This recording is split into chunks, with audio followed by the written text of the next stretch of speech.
C'est donc avec autant d'émotion que de fierté que j'ai l'honneur de déclarer ouverte cette troisième mission internationale du SEMA à Dakar. Consul, mesdames, messieurs, bonjour. C'est un réel plaisir d'être parmi vous aujourd'hui et de pouvoir accompagner le SEMA et nos entrepreneurs monégasques actifs dans cette merveilleuse région d'Afrique. En tant que représentant du Monaco Economic Board, je tenais à souligner combien il était important pour notre organisme de participer à cette mission. D'ordre économique par nature, elle s'inscrit dans l'ADN de notre entité pour deux raisons majeures. La première, c'est qu'en tant qu'agence de promotion économique missionnée par le gouvernement monégasque pour assurer son développement et son rayonnement à l'international, nous nous devions d'être présents pour porter notre délégation d'entrepreneurs et soutenir le SEMA dans ses actions.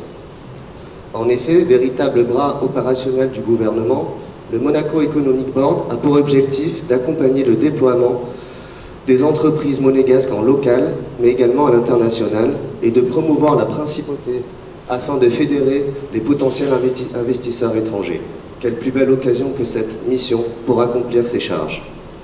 La seconde s'inscrit dans un cadre d'échanges commerciaux avec l'Afrique qu'il convient de soutenir et de renforcer.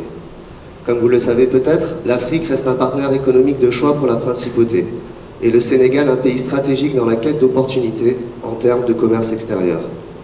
Cette dynamique est illustrée de manière éloquente par les chiffres apportés par l'Institut monégasque de statistiques et d'études économiques, qui montrent que malgré un contexte international difficile et défavorable, le niveau du commerce extérieur avec l'Afrique reste élevé. En effet, l'Afrique est historiquement pour Monaco la première zone géographique d'export après l'Europe, mais devant l'Asie, représentant ainsi près de 15% de notre commerce extérieur.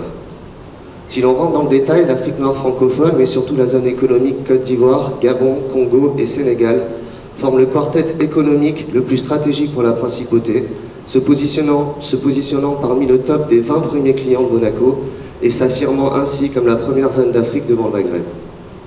Au regard de ces chiffres et toute proportion gardée, il apparaît comme une évidence que le Monaco Economic Board se devait de participer à cette mission.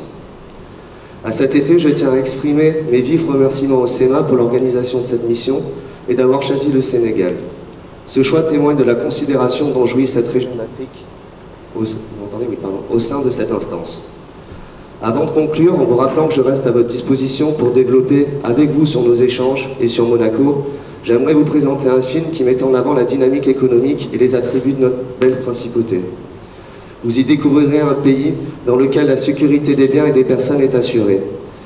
Un pays qui bénéficie d'une qualité de vie exceptionnelle, où les systèmes de soins et de santé sont à la pointe de la technologie et où l'éducation de haut niveau est favorisée pour tous. Un véritable hub pour développer des opportunités d'affaires, où stabilité politique et fiscale favorise un écosystème d'affaires porteur. Mesdames, Messieurs, je remercie également tous les participants pour leur présence et l'intérêt manifesté à l'égard de cet important événement.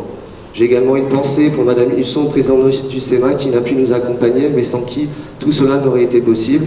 Et un grand merci également à Johanna et Pierre-Dominique pour cette belle organisation.